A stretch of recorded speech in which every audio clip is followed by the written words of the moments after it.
Welcome to another edition of SKNS's Week in Review. I am your presenter, Mr. Tion Coggins. During this edition, we will recap everything government related for the period November 5th to 11th, 2021. Coming up, Prime Minister Harris announces 2 discounted VAT rate dates for December 2021. Minister Phipps outlines significance of Landmark Bureau of Standards Bill 2021. And Celebrity Apex makes inaugural call to Port Zante St. Kitts. Stay tuned for these stories and more. Citizens and residents of St. Kitts and Nevis will this year enjoy 2 discounted VAT rate dates slated for Thursday, December 16th and Saturday, December 18th, 2021. The announcement was made by Prime Minister and Minister of Finance, Dr. the Honorable Timothy Harris, during the November 10th sitting of the National Assembly.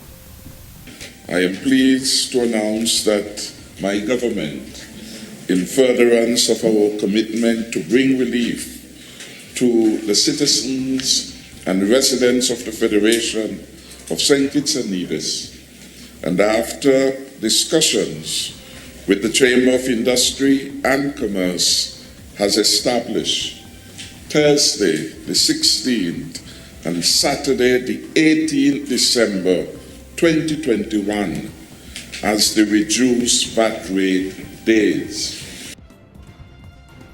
Prime Minister and Minister of Finance, Dr. the Honorable Timothy Harris, has commended the executive of the St. Kitts and Nevis Chamber of Industry and Commerce for its wholehearted support of the 2 discounted VAT rate dates in December this year. In making the announcement, the Honorable Prime Minister thanked the staff of the Ministry of Finance for its tireless work in ensuring citizens and residents can benefit from the 5% value-added tax on the sales of goods and on 2 designated days.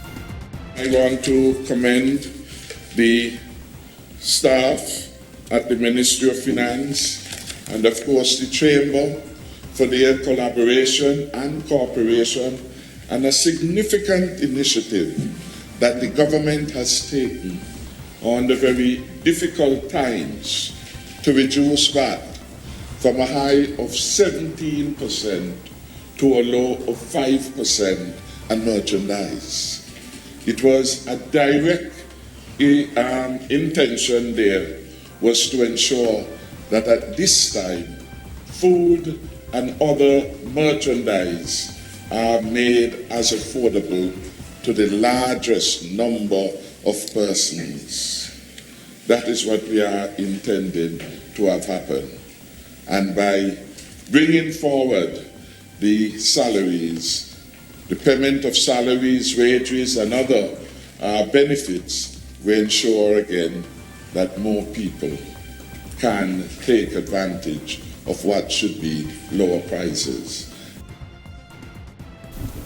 Minister of Agriculture, the Honorable Alexis Jeffers, updated the Federal Parliament on plans to transform the agricultural sector over the next 10 years, as outlined in the St. Kitts and Nevis Agricultural Transformation and Growth Strategy 2022 through 2031. The comprehensive plan is particularly important given the sector's contribution to St. Kitts and Nevis gross domestic product (GDP) decreased from 2% in the year 2000 to 0.7% in 2018. During that period, the food import bill amounted to approximately 76 million Eastern Caribbean dollars. The Ministry of Agriculture, Fisheries and Marine Resources, in collaboration with the Food and Agriculture Organization, FAO, has embarked upon the development of a new National Agriculture Strategic Plan.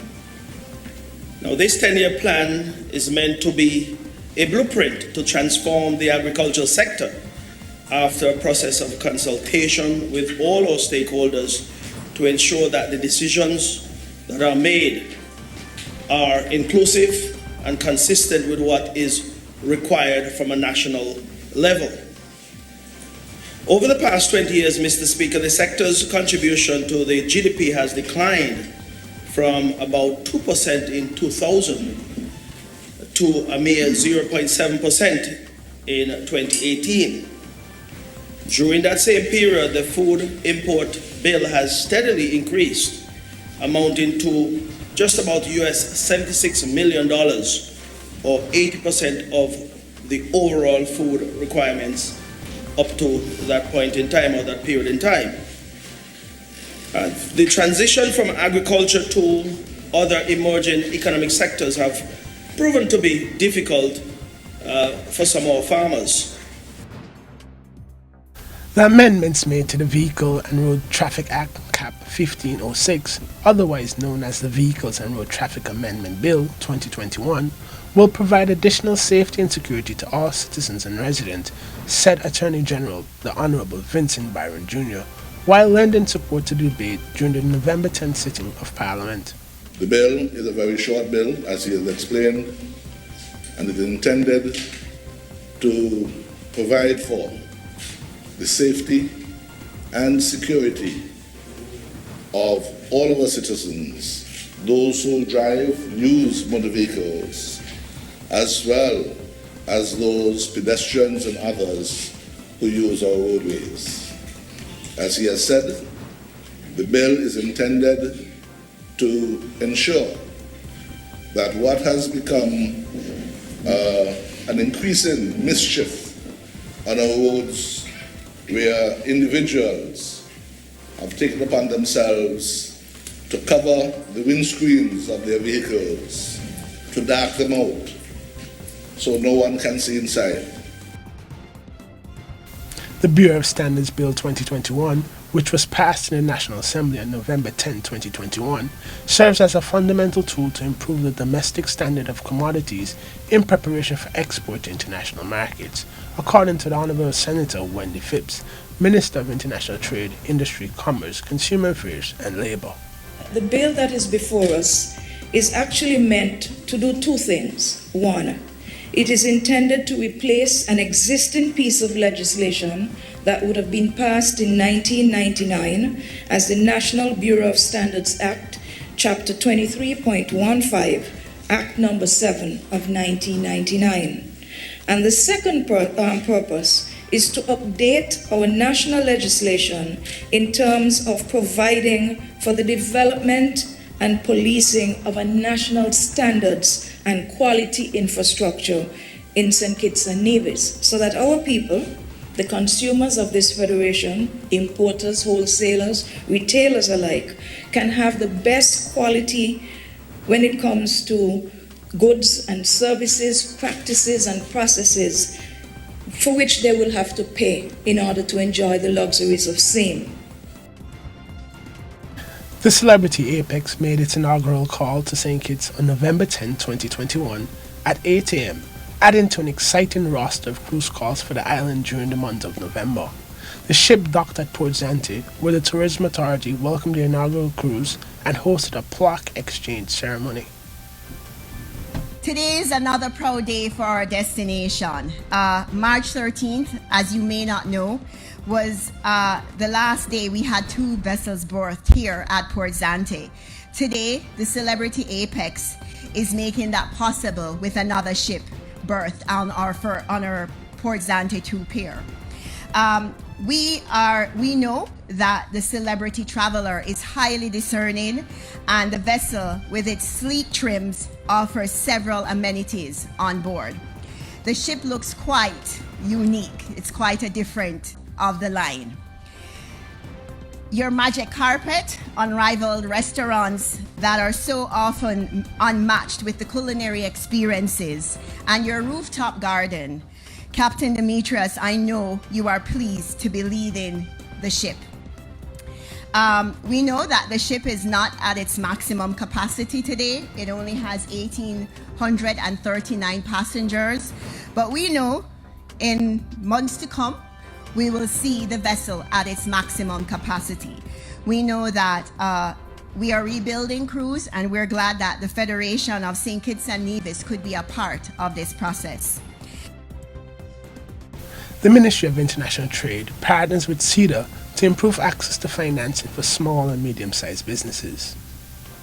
On November 10, 2021, the Caribbean Export Development Agency CEDA held a press conference in collaboration with the Ministry of International Trade, Commerce and Consumer Affairs to encourage small and medium-sized businesses to apply for a cash grant of up to €30,000.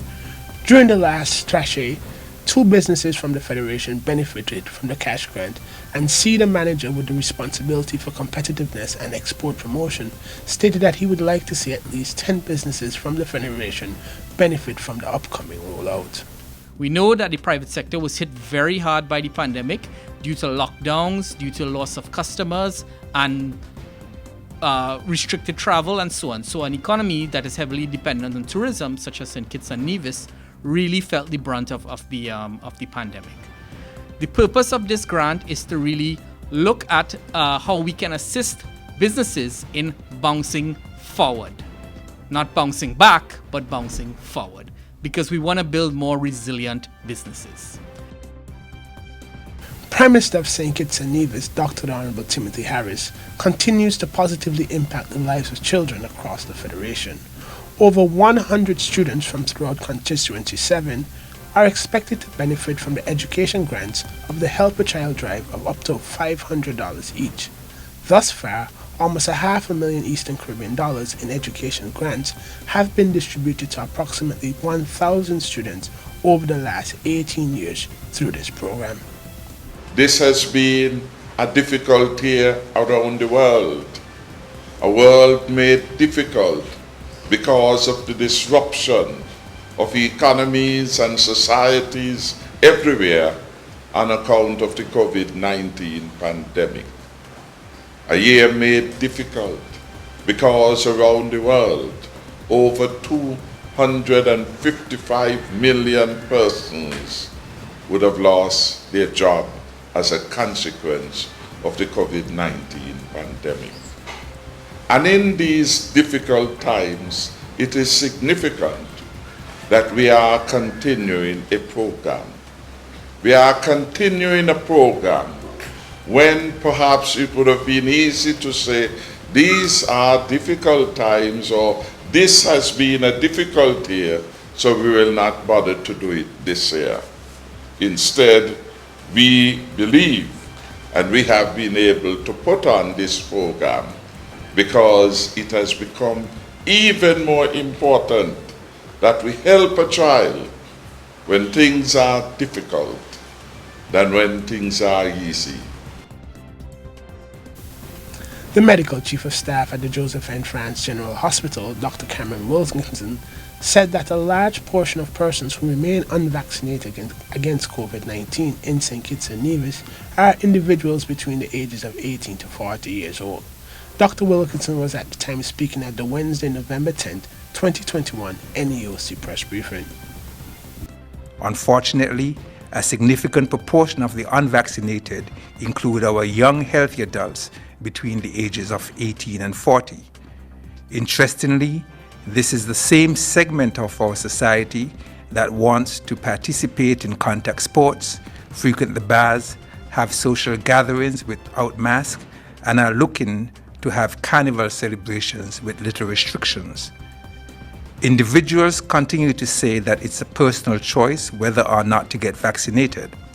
However, a choice that does not only affect the individual making it should also be weighed against the effects it could have on others.